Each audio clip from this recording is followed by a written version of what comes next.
મસ્ત વાર્તા.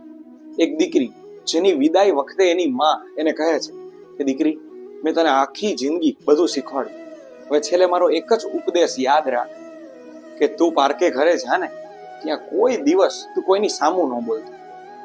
તારો વાંક ન હોય ને તો પણ તને કહેવામાં આવે ને તો પણ તું ક્યારેય કાંઈ ન બોલતો. ઈશ્વર તારી સામું ક્યારેક જોશે. દીકરી જતી રહી પારકે કે પરણી, અને ત્યાં ગઈ, બધાની સાથે રહેવા લાગી, બધા લોકોની સેવા કરવા લાગી, બધાની સાથે હળી મળીને રહી. હવે તેને ત્યાં દીકરાનો જન્મ થયો જેનું નામ છે ચિંટુ. હવે એક વખત એવી ઘટના બની કે સવારમાં પાણી ભરવાનો વારો અને ટાંકા ભરતા ભૂલી ગઈ. એટલે સાસુમાએ તરત ખીજાઈને કહ્યું કે ટાંકા ભરતા કેમ ભૂલાય, આટલા બધા લોકોને પાણીની વ્યવસ્થા કોણ કરશે? બપોરે શાકમાં થોડું મીઠું ઓછું હતું. તરત કહ્યું કે શાક બનાવતા નથી આવડતું, આટલું મીઠું ઓછું હોય ખબર નથી પડતી. સાંજે ઘરમાં કચરો હતો તો તરત સાસુમાં ખીજાય કે કચરો આખા દિવસમાં વાળવાનો હોય, વાળે છે કે નહીં? સવારનો નથી વાળ્યો એવું લાગે છે. સાંજે બધા સૂઈ ગયા. બીજા દિવસે સવાર ઉઠી અને સીધા સાસુમાં હોલના લાઇટ અને પંખા ચાલુ હતા જોઈ ગયા.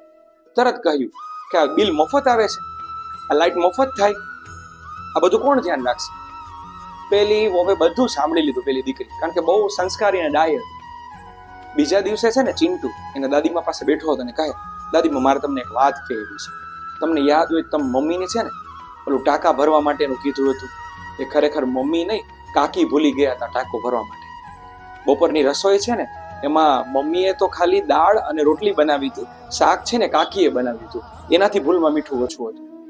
અને સાંજે જે કચરો બધો પડ્યો હતો ને, જે વાડીઓનો હતો, એ કચરો ખરેખર અમે બધા બાળકોએ કર્યો હતો, અને જેવો કચરો કર્યો ને ત્યારબાદ તમે આવ્યા એટલે તમને કચરો દેખાયો. અને સાંજે બધા લોકો બેઠા હતા અને સવારમાં તમે જે લાઇટ પંખા શરૂ જોયા ને, એ લાઇટ પંખા દાદીમાં તમે જ રાત્રે છેલ્લે બંધ કરતા ભૂલી ગયા હતા, એટલા માટે એ ચાલુ રહી ગયા હતા, મમ્મીનો કોઈ વાંક નથી. પછી સાસુમાએ એ દીકરીને બોલાવે છે અને કહે છે કે તારો વાંક નહોતો છતાં તે મને કેમ ન કીધું?